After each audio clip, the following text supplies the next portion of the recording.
Have you been dreading talking about something? Frightened about what you might hear?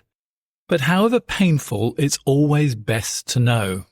But listening is a skill and one we underestimate. In this classic episode, consultant palliative care expert Dr. Kathryn Mannix helps us listen, really listen, and speak from a place of gentleness and care. Enjoy. We are creatures of desire. What we most desire is meaning. What makes us suffer most is a lack of meaning. The Meaningful Life with Andrew G. Marshall. Marital therapist, author, and communications trainer Andrew G. Marshall invites guests from all walks of life to discuss what makes life meaningful. Hello, I'm Andrew G. Marshall. Welcome to The Meaningful Life. The episode today is a double pleasure. I'm welcoming back a guest from last year whose testimony on this podcast moved me deeply and taught me so much. Our topic is something I've been thinking of covering for a long time. In my opinion, it's one of the most important skills needed to build a meaningful life. So let me introduce today's witness. Dr. Kathryn Mannix has spent her medical career working with people with incurable advanced illness and has been one of the pioneers of palliative care as a specialist medical discipline. She's the author of With the End in Mind, which was shortlisted for the Wellcome Prize and became a bestseller. Our topic today, however, is listening. How to listen, really listen. And it sits alongside another edition of this podcast called How to Be Heard, Really Heard.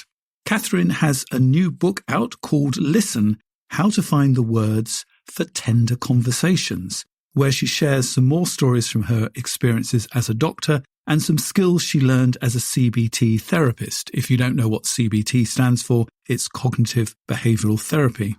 Let's start by unpacking the title of your book, How to Find the Words for Tender Conversations. I mean, that's a beautiful idea. Can you explain what you mean by it? So thank you. Yes. And thank you for inviting me back.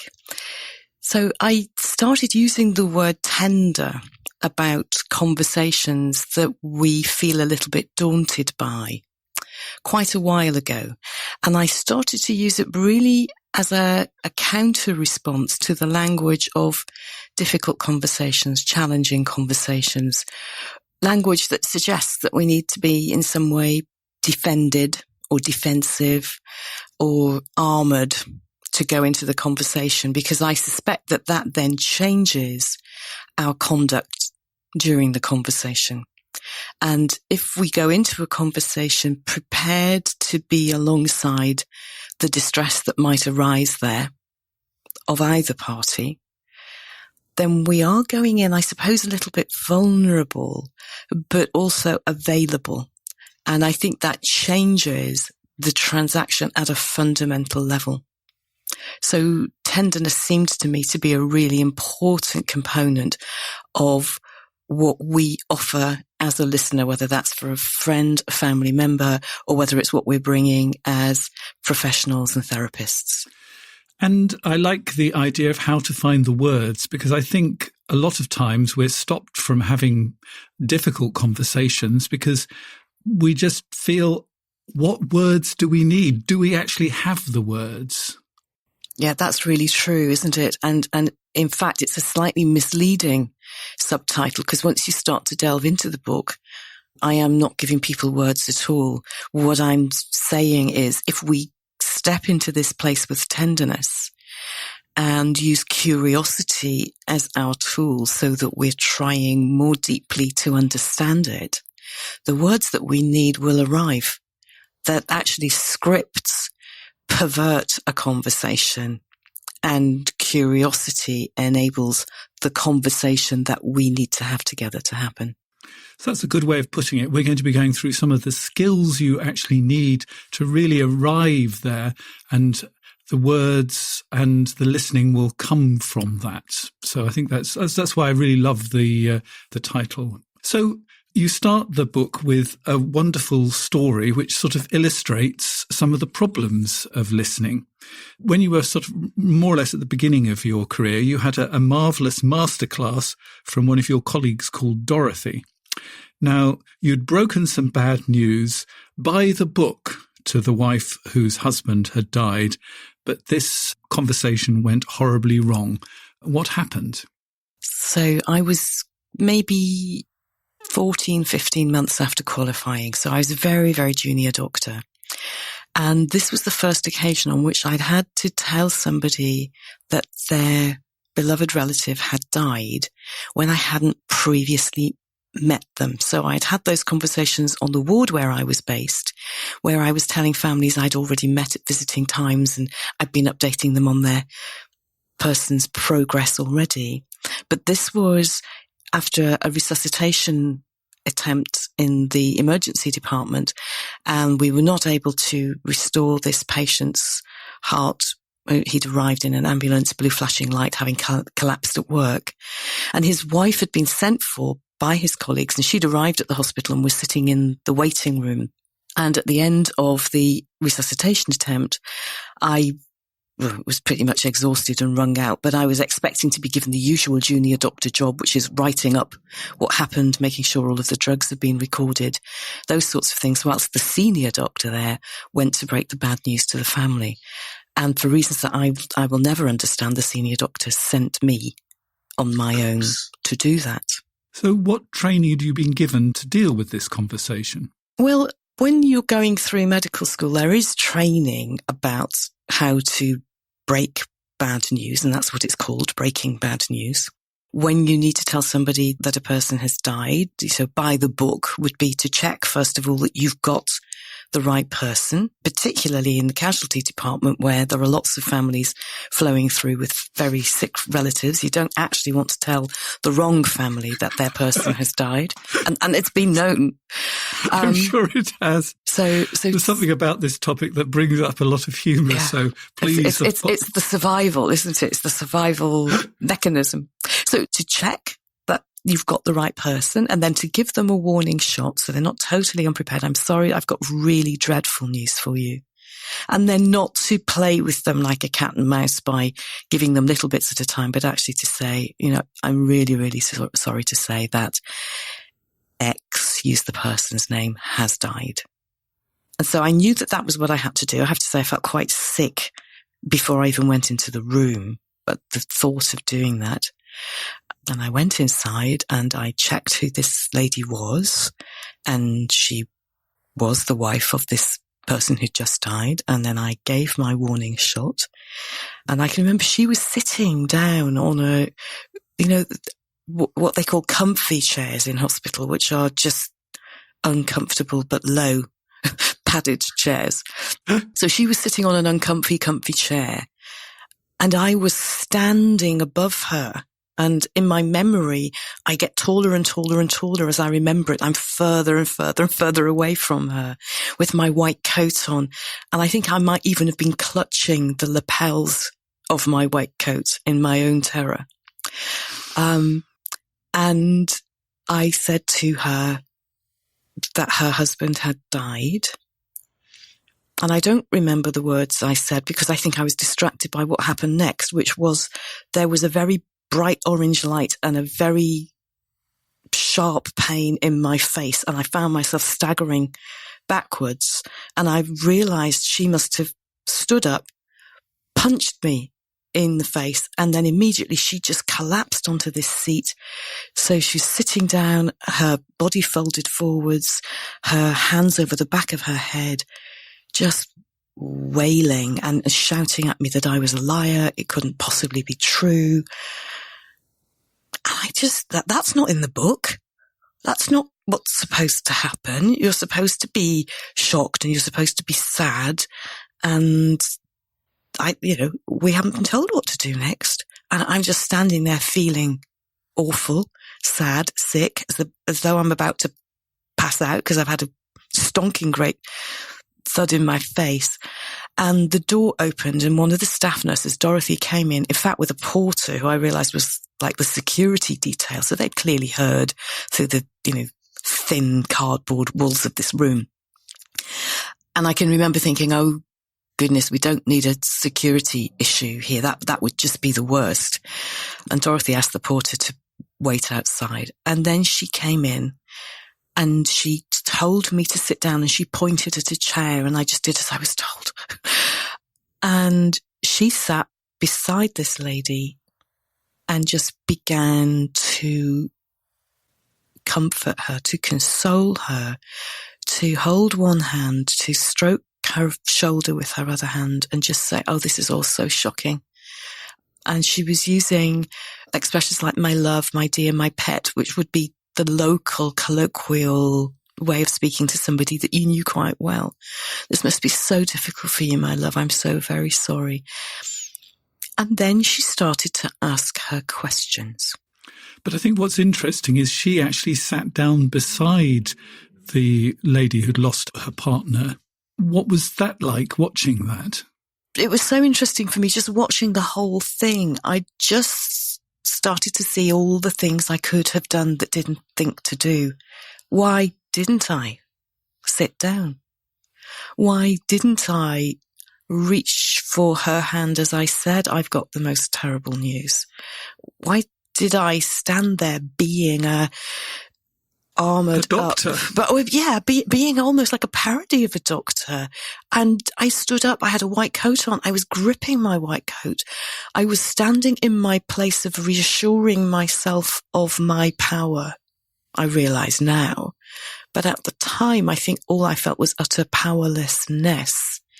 And that, grown-up me can see that young me and young doctors and nurses and others in that situation are let down by our training and our system if we're given a task like that with no companion, no mentor, no witness to give feedback, no person to be beside the person that we're devastating with the news that we're giving. So I watched Dorothy demonstrating kindness, compassion, companionship, and then this wonderful skill of, did you know he was ill?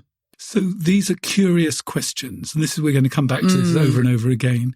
Curious questions are really important, aren't they? Absolutely. And what she did was to ask this lady to recount her understanding of her husband's health.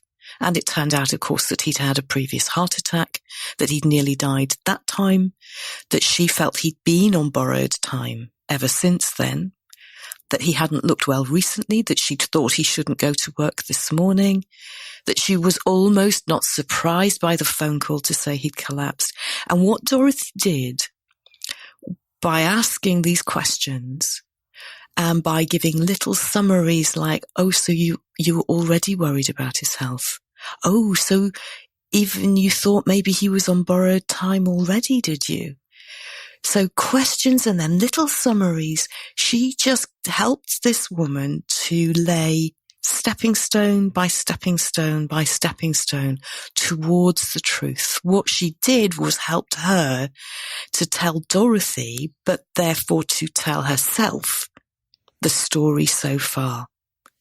And she did it with complete kindness, consummate professionalism, and it's the best communication skills class I have ever attended. And she also managed to look after you too at the same time. So she told me to sit down. She then looked at me from time to time during the conversation.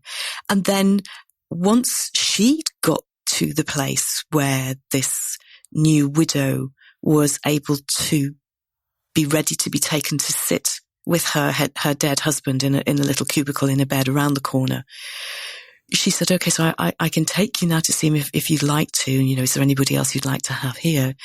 And then she gave me a job that she knew I could do, which was, she sent me to make tea. That may have been the beginning of my tea making journey, in fact, because she knew that I would need to come into the room because I'd have to deliver the tea. And she told me to bring one for myself as well, which was about saying, I'm expecting you to come and join us because this is not finished.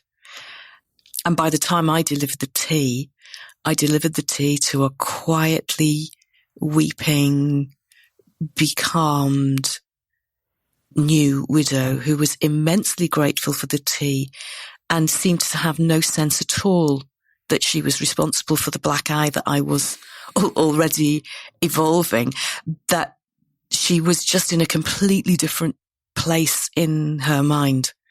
And that if I had not been so worried about what to say, my script, if I had been better aware of how to be, which was companionship and person to person, you didn't need to be the doctor who could answer all the questions about the cardiac arrest. She wasn't going to be interested in the cardiac arrest. She was only going to be interested in, my husband has died. And so I now came back into the room as the lady with the tea. Even though I still had a white coat on, I was in a completely different place. The hierarchy had gone.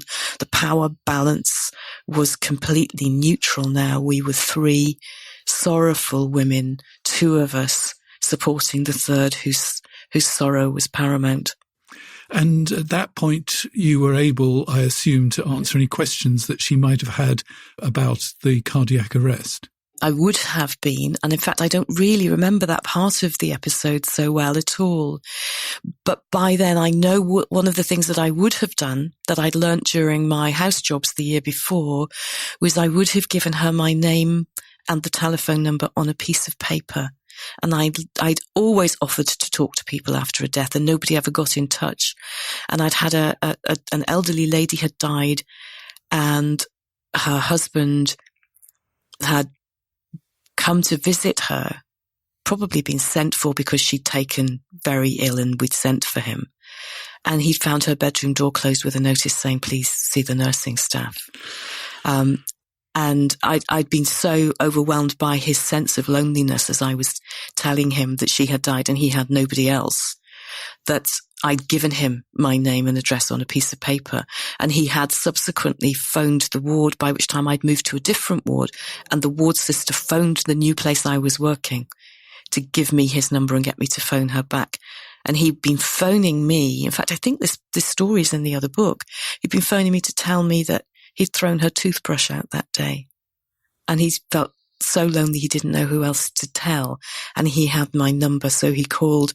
And that was how I learned that people won't remember unless you give them something to take away. So certainly I will have given that lady contact details so that if she had more questions later on, she could have come back to me. And I think the story of the man also illustrates the importance of just listening. There wasn't actually anything that needed to be said after he'd told you about throwing away the toothbrush. You just had to listen to it. Yeah. It's about companionship, isn't it? And we mistake that for, doing something that will make it better, fixing it. And there is no fix. But our fear of getting it wrong often, and this is not just in death situations, in my couple practice, I see it all the time. People are so afraid of getting it wrong, making their partner angry, upsetting them, that they don't say anything at all. And in a way, that's actually worse than getting it wrong. What do you think? Oh, I think that's really interesting. Yes. You can make a lot of assumptions, can't you, in a conversation? And then because you're not disabused of your assumptions, you continue to believe that the assumptions you made were correct. And that's one of the things that in Listen, I've written about the thing I tell medical students, which is the question summary waltz, where having asked a couple of questions to ascertain some information about the person or their situation or whatever, we then offer back a summary of what we've understood so far in a way that allows them to correct it if we're wrong, if we've moved sideways into our own assumptions or whatever. Because if we don't do that regular checking, it's a little bit like the steering tracking being wrong on the car. You'll gradually drift further and further and further away from an aligned conversation, but you'll never realize that you've done that. Yeah, I use the same technique as well. And so if you don't know what to say, just summarize what you've just heard. And so, you're really upset because I threw away your toothbrush, for example, rather than going into defending yourself, because it will make your partner feel that you're really listening rather than just waiting for your turn to cross-complain. and you buy yourself a bit of time to sort of, if the sort of anger building and you're beginning to feel a bit frightened inside, you've got a bit of time to sort of not go into your automatic reaction. So that's, thank you for bringing that up, because I think that's a really good tip. Summarizing what you've just heard keeps the two of you aligned. That's beautiful. Thank you. And it's true for individuals having a conversation, friends, family. It's true for us as therapists too, isn't it? As you feel in the session that somehow we're not perhaps quite in kilter here, going back to summarizing and often, in fact, asking the other person to summarize can be a really powerful way of sharing the space, saying, I'm not trying to control the power here. I just think maybe we started off talking about this and somehow are we drifting? I think maybe I haven't quite heard clearly what you're saying. I think it's this. Am I right? And do you want to tell me back what you think I'm saying so I can just check we're still working together, we're still aligned in this? And that requirement to work together, to move together, to guide each other in the place where we are is why I chose dance as the metaphor at the heart of this book, because it is a shared effort. A conversation isn't me doing something to you, which is exactly what happened to me on that terrible day when Dorothy recognized me. It's you and me in this space trying our best with this shared endeavor. So what do you think are the basic skills that we need for listening? I think the real key is to be curious. And I'm interested to know what you think about this as a professional listener yourself. I think that curiosity, which is very close to nosiness, but I think it's its purpose that makes it not nosiness, but a version of kindness. Kind curiosity helps us to say there's nothing off limits here, that what I need to do is understand. And what I need to do is stay out of my own way. That when we hear a person in distress describing their distress, most human beings will want to reduce the person's distress and help them fix the situation, because we're wired to be communal beings. That's what's ensured our survival as a species, and shared problem solving is part of that. And the difficulty is that my fix reduces your space for exploring your sorrow or concern. So certainly as a therapist, I still find myself having to metaphorically sit on my hands to not try to fix things. Sometimes we move into the fixing role to make ourselves feel more comfortable. It becomes about us rather than the person who's in distress or angry or whatever. Yeah. We're trying to say my feelings of being upset are more important than your feelings of being angry or whatever it is. Yeah, I think that's absolutely right. I don't think we realize that that's what's going on. I think our own distress drives that shutting this down behavior of either reassuring somebody, oh, don't worry about that, it's going to be absolutely fine, we'll sort it out, it's really, or, you will feel better than this at some point, or everything happens for a reason, all of those kind of platitudes. Oh my goodness. Those things that say, yes, I see you're really distressed, so that's good. You are saying, I see you're really distressed. But then you're also saying, and I don't want you to be distressed anymore, so I'm doing this kind of patting it down action of reassuring you in order to help you to put all of those difficult emotions away. Well, where is the person going to put those difficult emotions away? There isn't some nice, neat, fancy box they can wrap them in. It's themselves they have to put them away in. And there they are inside, hurting them, damaging them. And we're saying, okay, well, we're not going to talk about that now, are we? So the curiosity with kindness that allows us to tolerate being beside somebody who's deeply, deeply distressed, not trying to fix it, not trying to reassure them, but actually saying, either with our words or with our language, what you're feeling right now is completely valid. And the other advantage of curious questions is it stops you getting into what I call barristers' questions, because barristers will try and lead the witness. Am I right in thinking that the reason you threw away my toothbrush is because you're a mean beep, beep, beep? Well, it's better than just accusing somebody of it, but you're leading them rather than asking them, why did you throw away the toothbrush, and being genuinely interested in that piece of information. That's beautifully put. That's barristers' questions. I'm going to have to borrow that. That's beautifully put.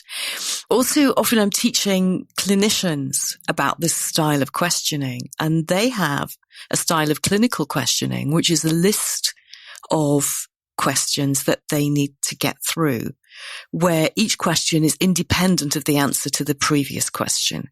Do you have pain? Do you have nausea? Do you get breathlessness? How far can you run on the level? None of those answers will determine what the next question is going to be. This is completely different sort of listening, isn't it? Because if I'm listening to the answer to the first question, then I can't ask the second question until I've digested the answer to the first question, worked out what that's told me and what else about that I could find out, or how we could expand that so that I can better understand the actual situation this person finds themselves in. So that means that the conversation requires thinking time. And that means that there are going to be silences, and silences are another anathema for people. Oh, we even call silence awkward silence, don't we, in English? Oh, that was an awkward silence. When in fact, no, that was a thoughtful silence. That was a necessary. A developing silence. Oh, beautiful. Yes. A necessary silence. A respectful silence. That in our companionship, we're allowing ourselves the silence in which we can think, and we're also allowing them the silence in which they can think. And sometimes we ask a question and there's a very long silence. And I invite people to time their very long silence, because it will be a few seconds. It'll feel like eternity. And you can feel yourself wanting to ask something else, a supplementary question, a bit of a nudge, just because the silence itself feels uncomfortable. And again, as you said before, Andrew, it's my discomfort. And when you debrief people who've been really carefully listened to, and there have been very long silences, they don't notice the silences because they're so busy, aren't they? In their heads, processing, working through, formulating into words the experience that's going on inside them so that they can respond to the other person's questions. So they're not aware of the silences at all. This is their thinking space, and it's really, really important that we preserve that and don't jump into it to help. From experience, I find silence quite difficult because I come from a background as a journalist my original journalism was on the radio, and the worst thing on the radio is silence. That's the completely forbidden topic. But if you can be silent, it really is what comes after the silence is nearly always the most important thing that's going to be said. Yeah, absolutely. So I think we've got a couple of things. We've got curious questions. We've got don't be afraid of silence. And this is another distinction you make that I think is really helpful. You make the distinction between done to and worked with. Yeah. So going back to the Dorothy conversation is a great example of it. I went in to do a transaction. Tell this lady, whom you have never met before, that her husband has died. Bring her to an awareness of that fact. And I did that to her, and she reciprocated by being so shocked that she punched me in the face, and I deserved it, really. Or the system that put her in that position, of whom I was the agent, deserved that. Yeah, I think that's a better way of putting it. Yeah. Because they should never have sent you alone, for starters, really, should they? No, they shouldn't. And in fact, the other half of that story is that once we'd managed to reach a place of calm and readiness for that lady, Dorothy then marched me to the head of department And I thought she was actually going to shop me for bad practice. But what she was saying to the head of department was, this doctor has been bashed by a patient because she was sent out of her comfort zone with no mentor and no supervisor to do a task for which she was not yet ready. And we keep talking about chaperones and training the junior doctors in this department, and it keeps not happening. And now this has happened, and it's not fair. And the head of department was very, very kind. And what he and Dorothy said was, actually, do you know what? This is going to make a great story for our training team to remember that one of our staff has been assaulted, not with malice aforethought, but because we did not take the trouble as a team to assure that the way the news was broken by a person with the proper competency to do it happened. So we hurt somebody in our care so badly that she assaulted a member of our team. And what they said to me then was, we've been talking about this for the longest time, but it's stories that change people's minds. And this story is going to change practice in this department. Well, you've got another story that beautifully cues me into something that I think is a really interesting idea in the book as well. And that's in-betweenness, sort of knowing and not knowing. Now, Terry was a nurse colleague and a supervisor in your CBT skills support unit, and his sisters and his dying mother is what the story is about. So perhaps you can tell us about the story and we can unpack what we can learn from it. So this was a really interesting situation. Terry and I used to meet once a month because we were both those unusual creatures of being physical health practitioners. So he was a very senior respiratory nurse and I was a palliative care physician, but we were also cognitive behaviour therapy practitioners. So we used to meet once a month for peer-to-peer cognitive therapy supervision. So most of our hour would be spent talking about the therapy that we were doing, patients we were currently seeing, difficulties we were encountering in the therapy, recent journal articles we'd read, that kind of thing.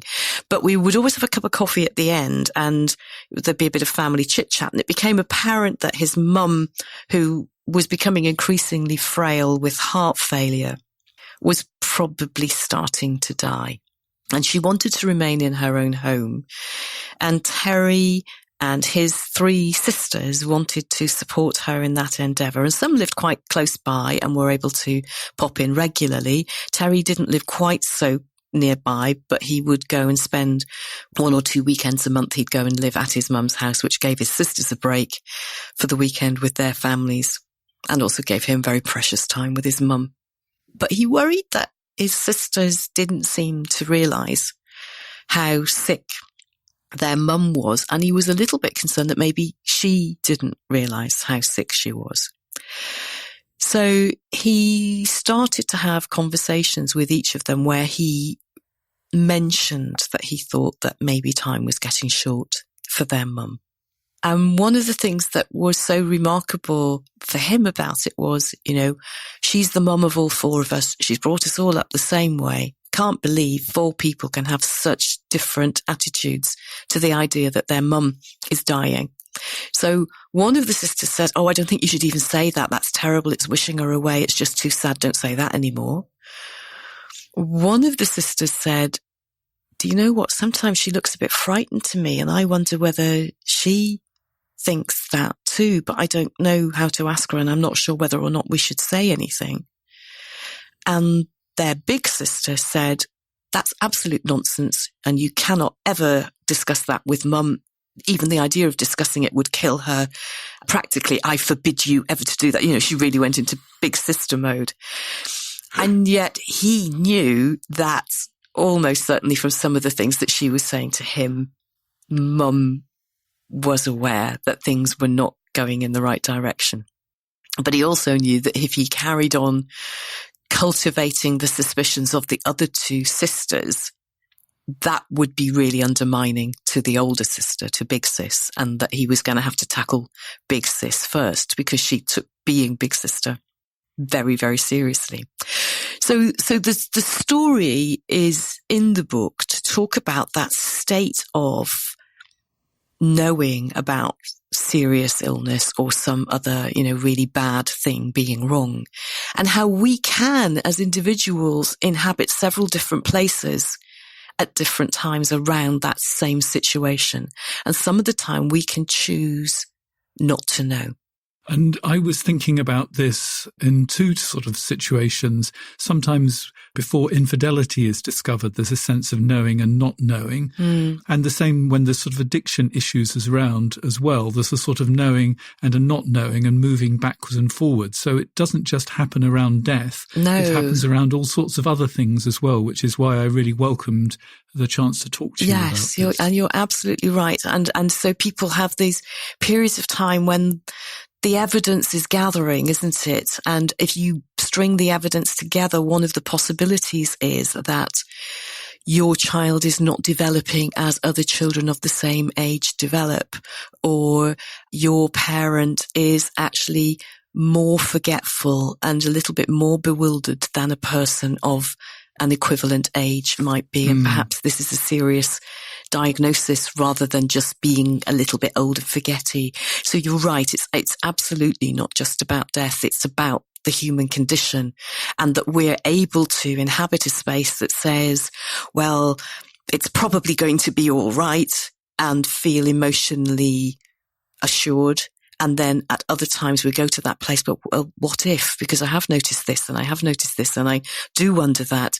And then that's emotionally churning for us because we're now stepping into that in-betweenness of what if in fact there is something really bad going on here.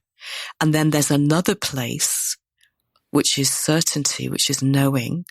And a lot of my patients down the years have described that transition from, I've got a lump and it might be cancer and it's being investigated and I really hope it's not cancer. Oh, but it could be cancer. Oh, I hope it's not, but it could be that. And then they get told, actually, this is cancer.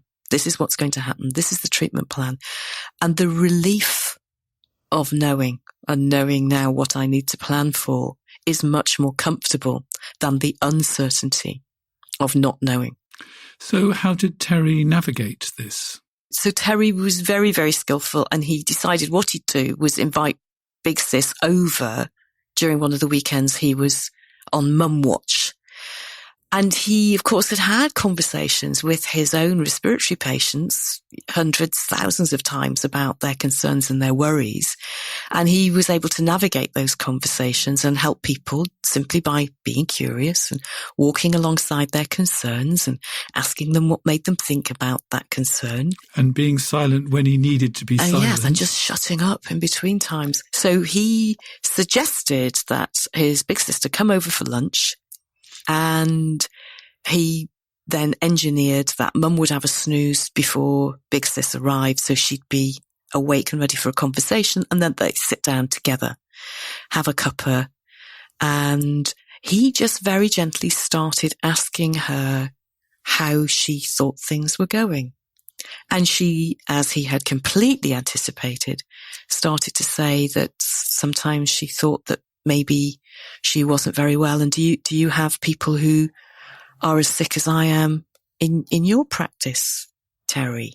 And at that point, Big Sis, of course, wants to reassure. So she jumps in and says to Mum, oh, it's not the same thing, Mum, because this is your heart. And Terry looks after people with lung problems and, you mustn't worry. And Terry just kind of moved himself closer to be able to sit beside them and touched his sister's hand to stop her talking.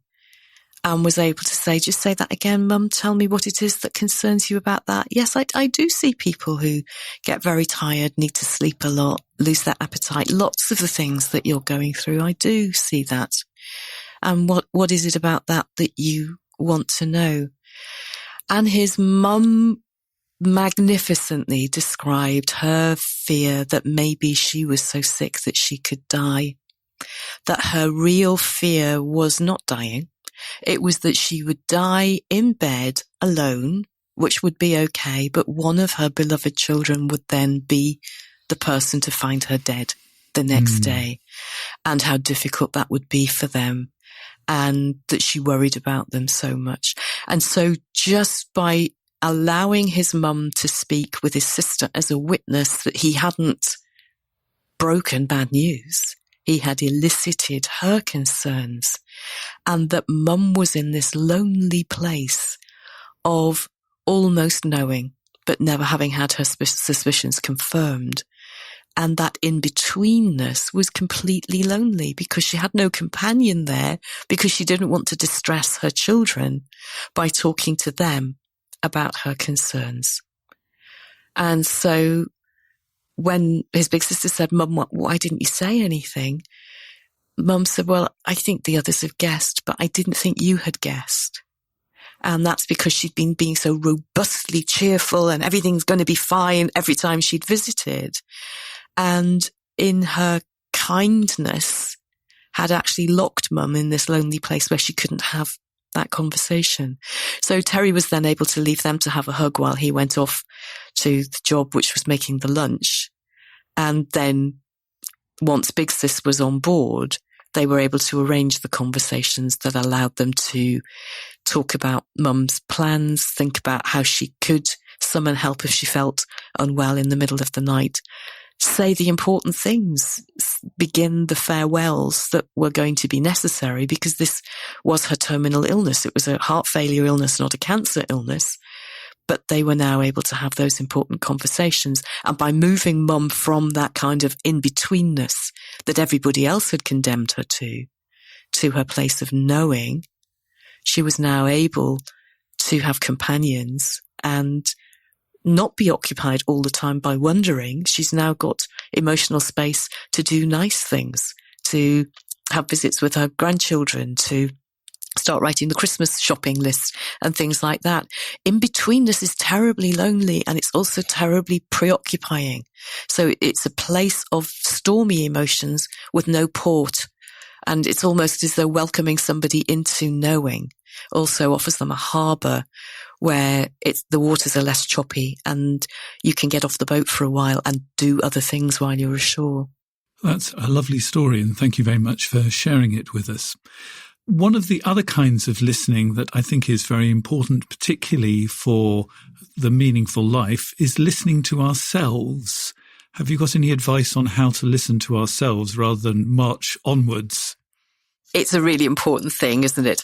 We have a voice inside us, don't we? We all do. The me inside me that tells me how I'm doing and holds me to account. And it's important that we do.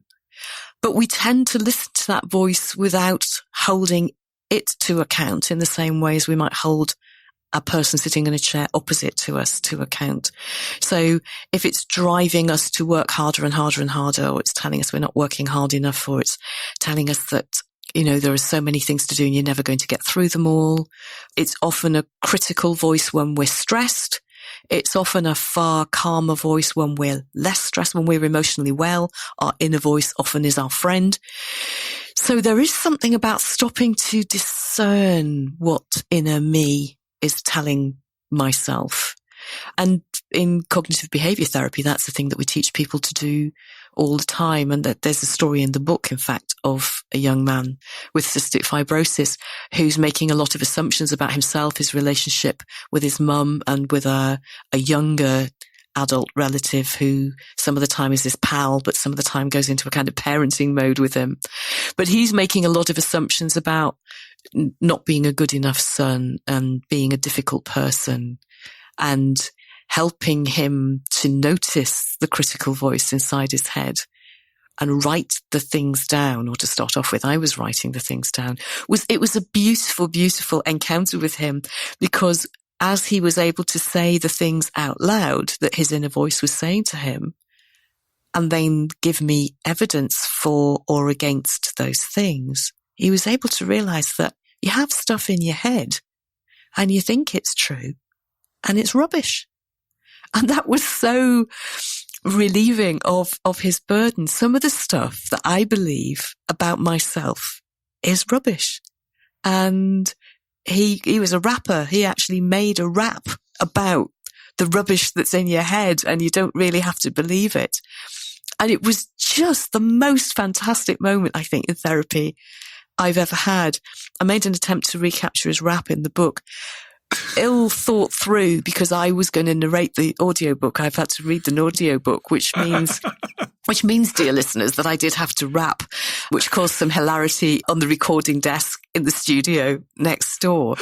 But it was a beautiful example of a young person discovering that we do self-talk and we do believe our self-talk. And sometimes we're not our kindest friend in that self-talk. And sometimes we let ourselves completely off the hook in that self-talk. So actually learning that our inner voice needs also to be trained to be a little bit more discriminatory, to be kinder to us when it's being mean, and to hold us to account when it's being a little bit relaxed about standards, it's an important friend to make in our lives, that inner voice. There's a phrase from sort of Buddhist meditation, I think, that's really useful at this point. You are not your thoughts. And it's very easy to think we are our thoughts. I have a podcast on that subject. Look up You Are Not Your Thoughts. That would be another good one to listen to in association with this particular podcast. The Meaningful Life with Andrew G. Marshall. Please follow us on Twitter, like us on Facebook, and visit our website, andrewgmarshall.com/podcast, where you can join our supporters club and unlock bonus material and other benefits. I'm currently putting the finishing touches to my men's retreat. It runs from Sunday the 28th of September through to Wednesday the 1st of October in the woods just outside Berlin in Germany. Thank you to all the men who've signed up. If you want to go deeper, understand yourself better, learn about the key male archetypes, and to make better relationships, it's not too late to sign up. The single rooms have all gone, but I still have a few places in the shared accommodation. I've also been hearing from men who would like to attend but are busy between the 28th of September and the 1st of October and want to know if I will be running the retreat again. The good news is that I have booked the same seminar house next year for Thursday the 9th of April to Sunday the 12th of April. Please put the dates in your diary for 2026. If you would like to sign up for this September, go to andrewgmarshall.com. Click on the button Men's Retreat. Do it now, and I look forward to meeting you and working with you. Podbean, your message amplified. Ready to share your message with the world? Start your podcast journey with Podbean. Podbean, the AI-powered all-in-one podcast platform. Thousands of businesses and enterprises trust Podbean to launch their podcasts. Use Podbean to record your podcast. Use Podbean AI to optimize your podcast. Use Podbean AI to turn your blog into a podcast. Use Podbean to distribute your podcast everywhere. Launch your podcast on Podbean today. At Bright Horizons, infants discover first steps, toddlers discover independence, and preschoolers discover bold ideas. Our dedicated teachers and discovery-driven curriculum nurture curiosity, inspire creativity, and build lasting confidence so your child is ready to take on the world. Come visit one of our Bright Horizons centers in the Bay Area and see for yourself how we turn wonder into wisdom. Schedule your visit today at brighthorizons.com.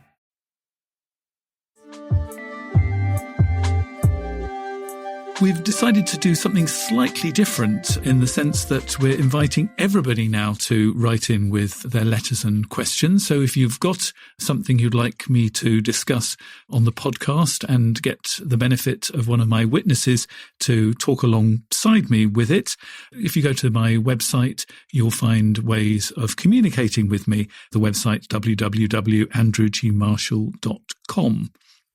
So this is a letter that's been written in for me to discuss with Kathryn. I'm caught in the middle of a fight between my parents and my wife over our son. I want to keep the peace but keep making everybody angry. We live in an apartment across a courtyard from my parents.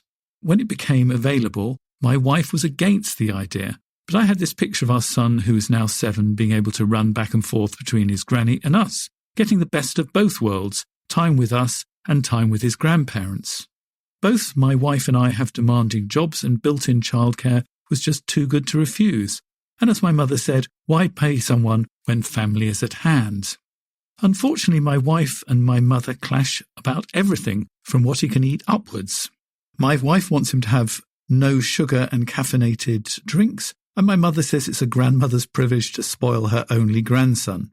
My parents want to offer to pay for him to go to private school. My wife does not want him to leave his friends, and the school is 2 bus journeys or a car trip away. I could go on.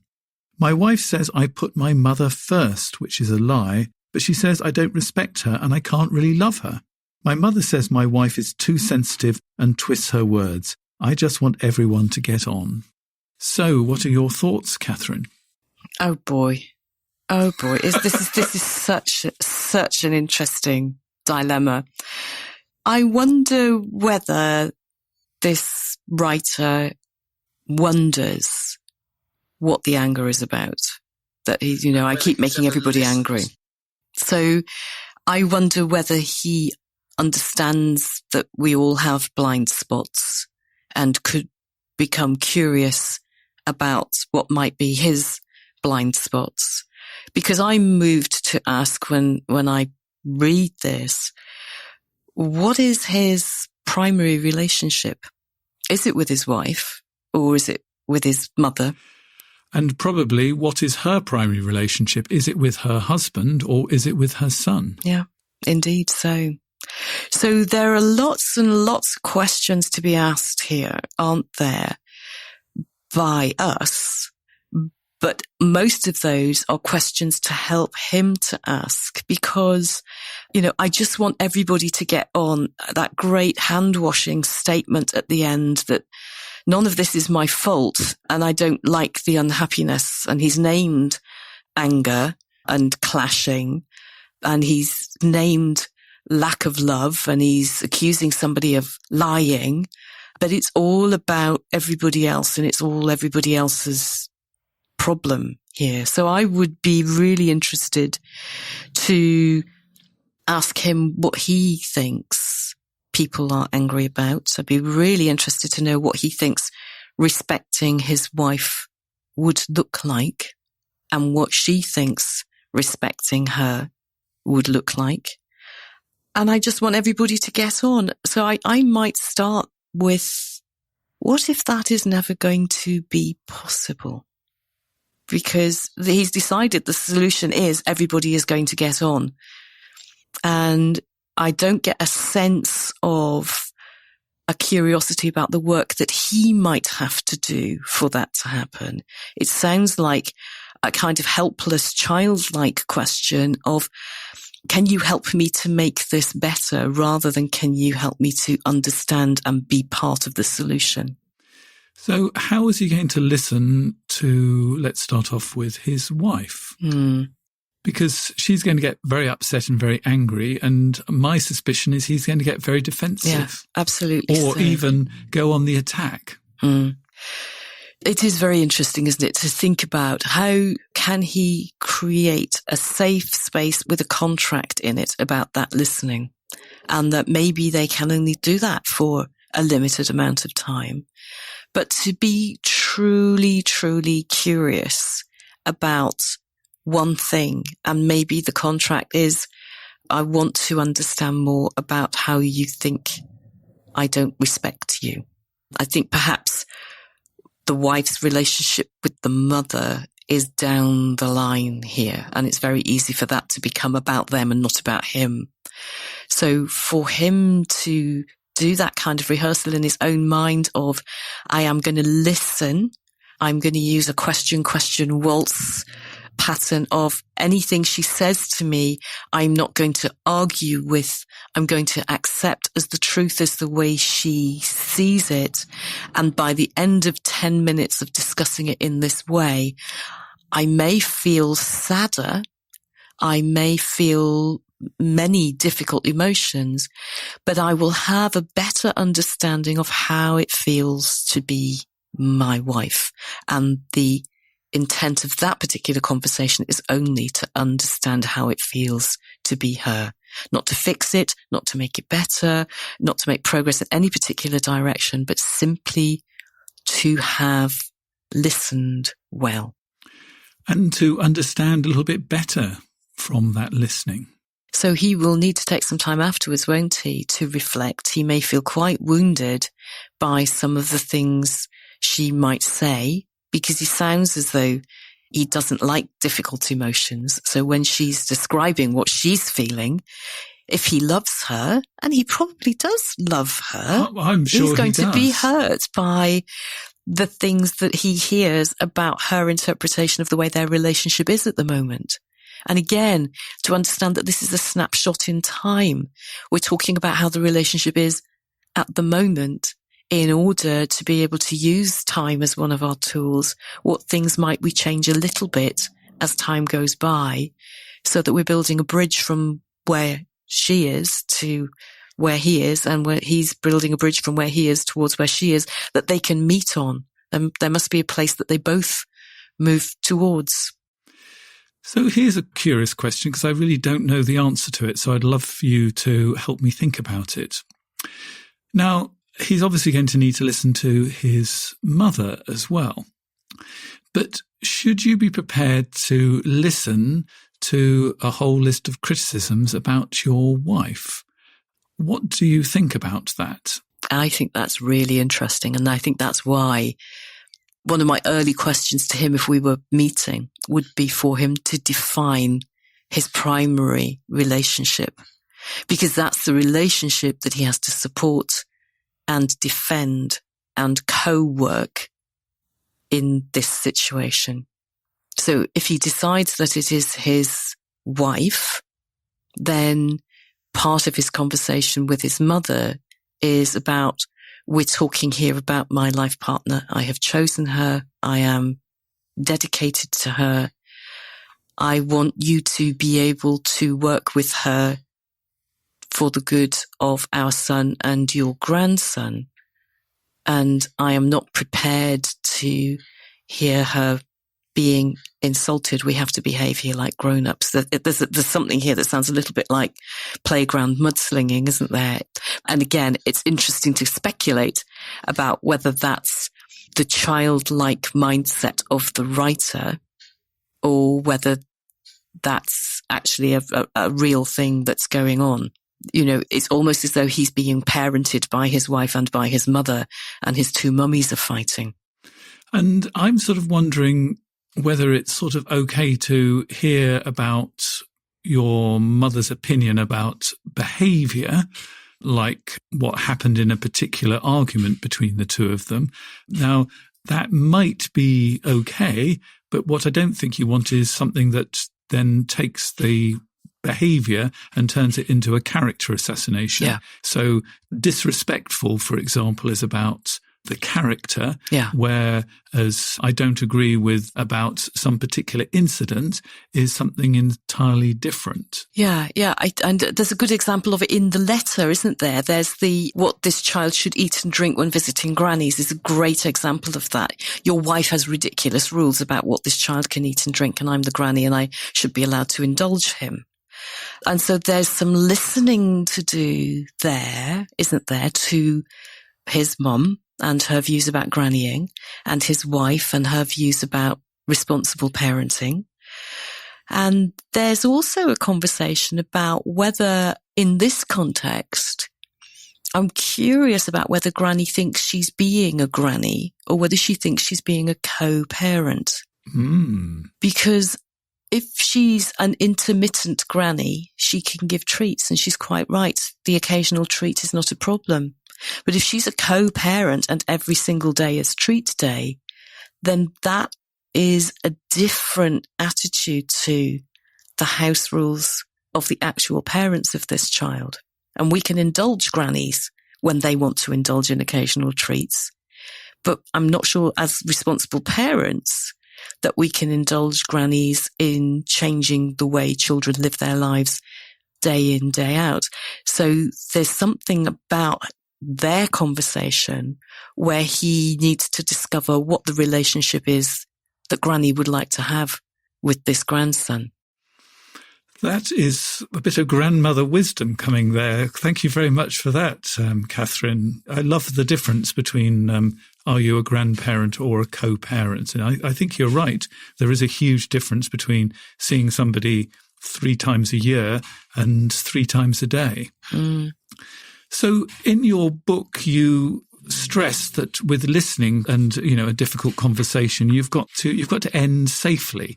So as we're about to end, any advice on how to end safely a difficult or a tender conversation?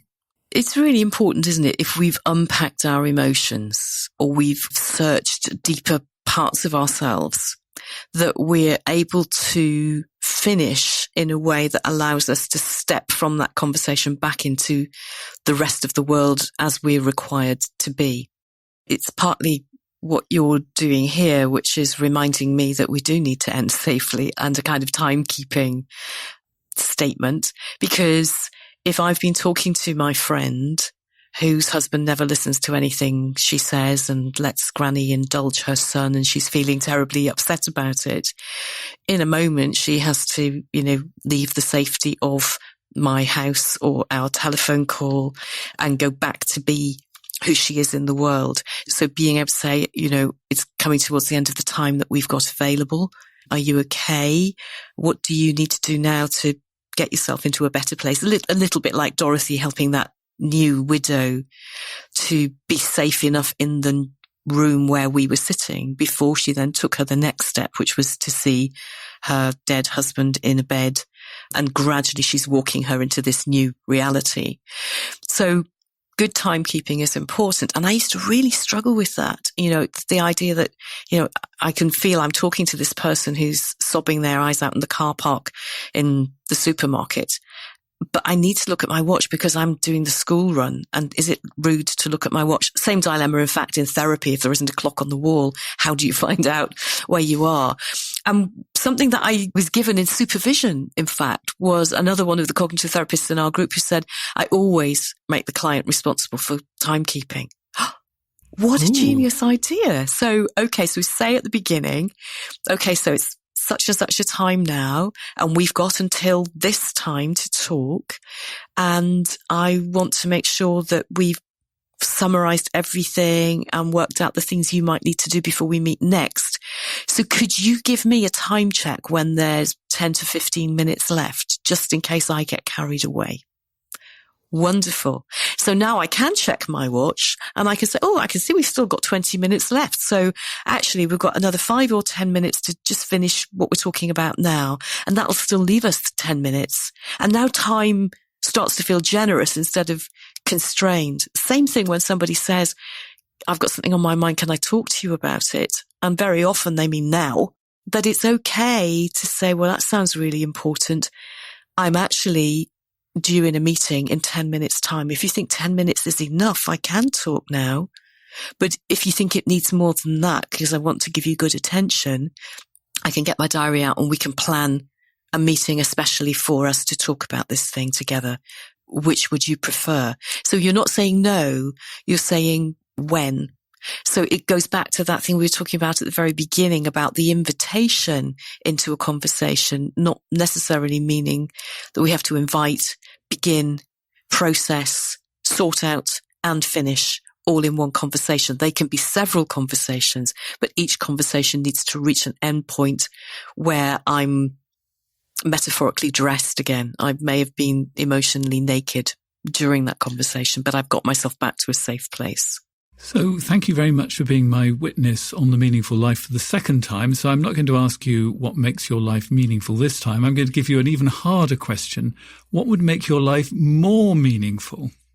I'm glad you gave me notice of this question because I did have to go and have a good old think. So one of the things that I've realized over the last 18 months is that during lockdown, I was running regularly on the days when I wasn't at work because I went back to work for a little while during COVID. And then I got a very sore knee and I became unable to run. And that was a huge deprivation, both of my assumptions about my fitness, but also I discovered of the space in which I take me time, being out of doors, in nature because we live in the wilds, and just thinking, just processing. Listening to yourself. Indeed. Indeed. And sometimes not noticing that my inner voice isn't being very nice to me, but at least having a little bit of space there to think things through.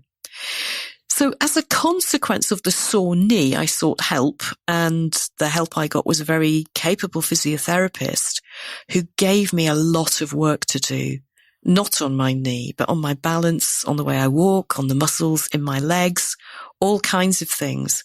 It was kind of the equivalent of psychotherapy where you go along with problem X and you end up talking about life, the universe and everything. But what it showed me was that little changes assiduously adhered to, a lifestyle change in those ways of walking, moving, taking exercise, changed the way I walk, has allowed me to cautiously re-engage with running, but not for very far or very long yet. And in the meanwhile, I've taken up yoga, and it's shown me the importance of the meditative space. So for my life to be more meaningful, I understand now, because I lost it and was bereft of it, that I need that meditative space. And that if I can't get back to running to create that space, I have to make other different equivalent changes to that physiotherapy program. But this is a mental and emotional physiotherapy program to deliberately cultivate a contemplative practice of some sort. So I hope next time I talk to you, I'll be able to tell you that I have managed to create and maintain that contemplative space. And sometimes when you tell people you're going to do something, your inner voice reminds you that you've told people, and it helps you to stick with it, doesn't it? You've told quite a few people, actually. So I think the power has been increased dramatically by all of our listeners. So thank you for helping me to think about listening. If you want to hear about how to be heard, really heard, that's with Viv Grosskop, and that's episode 54. If you want to hear more from Kathryn and her book With the End in Mind, that's episode 30, and that's called What You've Been Told About Death Might Be Wrong. Now, this is the point where the conversation has to end for most people, but if you are a member of our supporters circle, more details to come in just a second, we will actually talk a bit more about listening, and we're going to talk about something that's in the book, which is really brilliant, which is sort of breaking down listening into various parts, sort of listening a style guide. So we'll be talking about that. If you want to find out more about how to become a supporter and join in this conversation, here are the details. You've been listening to The Meaningful Life with Andrew G. Marshall. You can follow Andrew on Twitter, like him on Facebook, and please leave a review wherever you consume your podcasts. Making, editing, and distributing The Meaningful Life comes with substantial costs, and we'd like to ask for your help.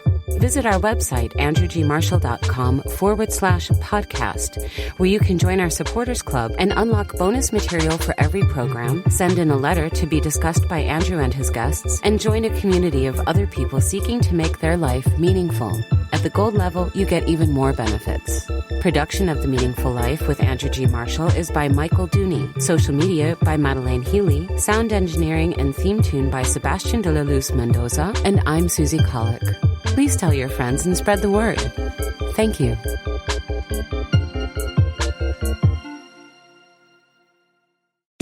At Bright Horizons, infants discover first steps, toddlers discover independence, and preschoolers discover bold ideas.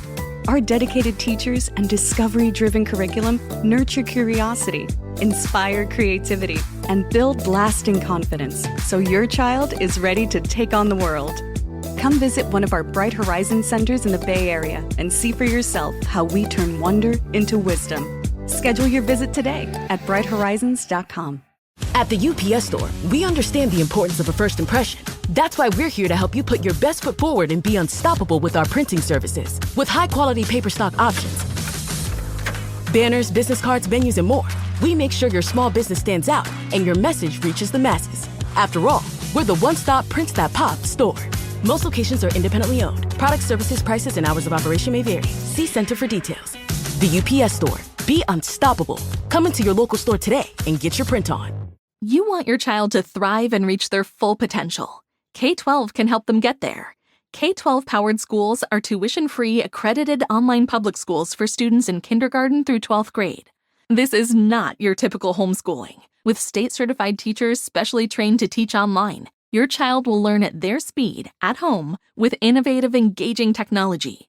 Join the more than 3 million families who've chosen K-12. Go to k12.com/podcast to enroll today.